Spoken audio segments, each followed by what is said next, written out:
AGPA developed the Safe Environment Conduct Policy, I think for several reasons. One is, it goes without saying, we're all living and functioning in an increasingly diverse society, and AGPA does outreach to diverse populations. And within our organization, we're becoming more diverse. But increased diversity is not the same necessarily as inclusion. And we felt that creating a safe environment policy would help with inclusion. We're an organization about doing groups, about doing group therapy, and we all know that when we bring new members into our groups, one of our tasks as leaders is to help them feel included. We wanted this policy to be more of an aspirational statement than a set of unacceptable issues. And it started off, we had a statement of inclusion that we issued back last year. Yeah, in the spring, I think. Yeah, and it was in response in part to the travel ban.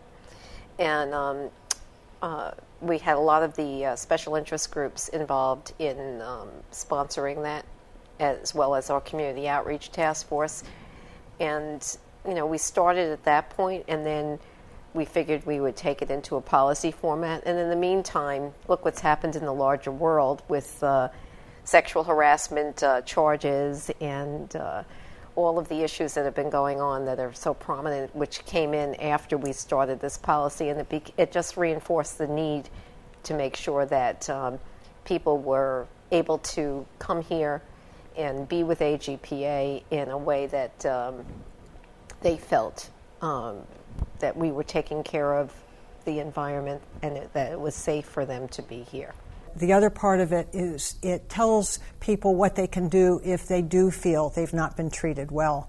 And in the past, we've heard that sometimes people, particularly if they're new to the organization, don't know what to do if they experience something they're unhappy about. And this states in the policy, and also it was announced that they can go to either our CEO, Marcia, to me as the president, or the future president, Barry Helfman, or our annual meeting co-chairs. We want everyone to go home as their best self.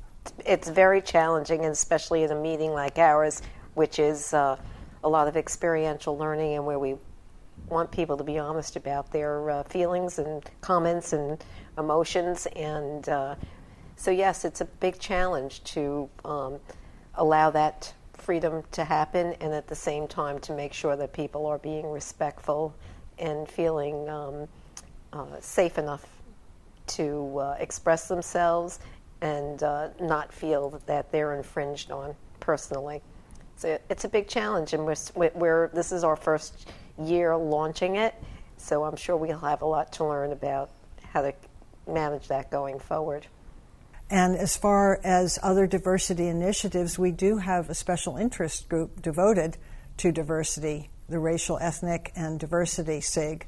And so we do have a place where that is promoted in that way. And there are other SIGs that are also involved in diversity at AGPA. Aside from the Racial, Ethnic, and Diversity SIG, we have a gay, lesbian, bisexual, transgender, queer identity SIG. We have the Health and Medical Illness SIG, and an issues of aging SIG, and all of them are really tied into this concept of diversity and inclusion. And for the third year now, the faculty at the annual meeting has been asked, and this year required, to take diversity training before the meeting. This year we had a menu. We had several different selections people could choose from, because some people had taken it last year, and we didn't want them to have to repeat what they did. But we're trying to raise everybody's consciousness about this and be aware that there are some differences are visible and some differences are invisible. Mm-hmm. Groups are about connection, about relating, and that's an important part of any kind of relationship. And the more you try to bring people together and help them connect, the more important it is to be able to talk about differences and feel those are going to be respected. And it's not just only about the meeting, because this is a policy, an all-year-round policy. So it's about how we have a large governance group, and it's about how people treat each other in the governance meetings. It's about how people treat each other in the e-learning opportunities, and all year round. As Eleanor says, it's not just about AGPA, but we are hoping that this policy will be able to carry forward in all the activities of the organization year-round. One of the things group therapists work very hard to do is create a safe environment in our groups. For example, many of us, myself included, actually have a written group agreement that we give to every new member, which is aspirational. It talks about how we expect people to behave in group and why this helps them get their needs met in group. And it has to do with being respectful, with talking about what they're thinking and feeling and so on.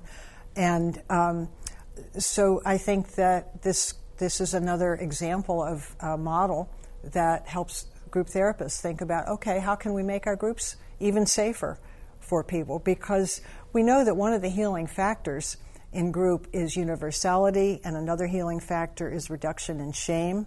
And the more you feel like you're different, the more you're going to stay in your shame-based place and not discover that, gee, you have an awful lot in common with everybody else in the group. And that's what we, as group therapists, try to do. You know, it's a learning process for all of us, and we're open to hearing what people have to say, and we're hoping to be able to make people comfortable in their own skin at AGPA.